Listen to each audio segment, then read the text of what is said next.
So kung makikita nyo kung ano yung lumalabas sa screen ng cellphone ko is makikita rin sa screen ng TV.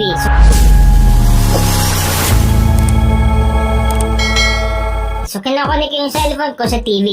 So paano nga ba ito gawin? Make sure lang na panoorin yung video ang matapos para malaman nyo kung paano i-connect yung cellphone sa TV para makita yung lumalabas sa screen. Ngayon ituturo ko sa inyo step by step kung paano gawin yung screen mirroring na tinatawag or casting. So balang gagawin natin is i-connect natin yung phone natin sa ating smart TV. Okay, so ang gagawin natin una is kunin muna natin yung remote control ng ating smart TV.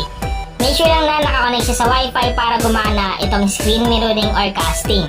Ngayon yung gagawin natin, hanapin natin dito yung kind link na application sa ating smart TV. So karamihan ng smart TV is nakalagay kind link. Sa iba naman is nakalagay screen casting or screen mirroring. Or minsan naman casting. Kung ano yung makita nyo, click nyo lang. So sa akin nakalagay kind link. So once na meron kayong kind link dyan sa inyong smart TV, yan yung pipiliin nyo or i-click nyo. Pero kung wala kayong kind link, hanapin nyo yung screen casting or screen mirroring dyan. Kung ano yung makita nyo dyan. So sa akin, click ko lang tong kind link. So automatic lalabas yan pag click ko yung my device name, smart TV, then waiting for kind link connection. Ngayon susunod natin gagawin is kunin natin yung ating cellphone.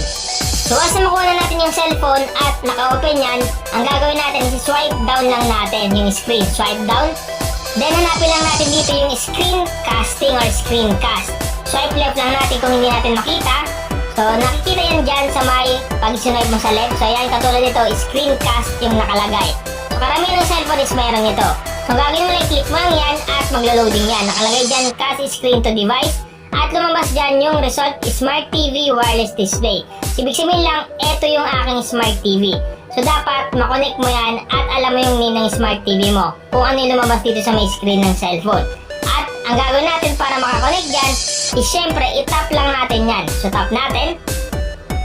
So, once na matap mo, maglo-loading yan at aantayin mo lang na mag-loading at automatic connected na yung cellphone natin sa ating smart TV. Kung makita nyo pag nag-swipe ako sa left, gumagalaw din sa ating kung ano yung magiging resulta. So, landscape natin. So, makikita nyo napakabangas kasi nga naka-landscape yung cellphone ko. Yung videos ko dito is nagpo-play at kung ano yung nakikita sa screen ng cellphone ko is nakikita rin sa aking television. Eksakto yung pagkakakopya kung ano yung makikita sa screen kasi nga screen mirroring yung ginagawa natin dito or casting. So malaking bagay talaga to once na gusto mo lumaki yung nakikita mo sa screen ng cellphone at gusto mo matransfer sa television mo. Kung meron kang smart TV, hanapin mo lang dyan yung kind link na app. Or kung wala namang kind link, minsan lumalabas Miracast or minsan naman screencasting or minsan naman casting lang yung nakalagay. Pag wala kayong makita sa mga binanggit ko, pumunta lang kayo sa my Play Store ng smart TV nyo. Hanapin nyo lang dito yung apps, dito sa my fave apps or favorite apps. So ito yun. Enter mo lang yan sa remote control, enter. Then pag na-enter mo yan, ito yung lalabas. So hanapin mo lang dyan yung Play Store or yung Google Play Store. Once makita mo, enter mo lang. At mapupunta kayo sa Google Play Store ng smart TV nyo. So natin gagawin, pumunta tayo sa may search bar or search engine. Then i-type lang natin dito yung name ng application na to.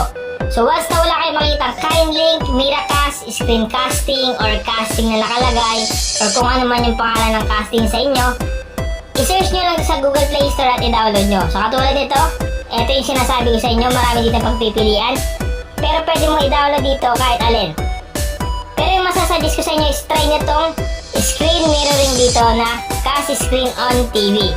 So ito yun, cast screen on TV 1001 TVs.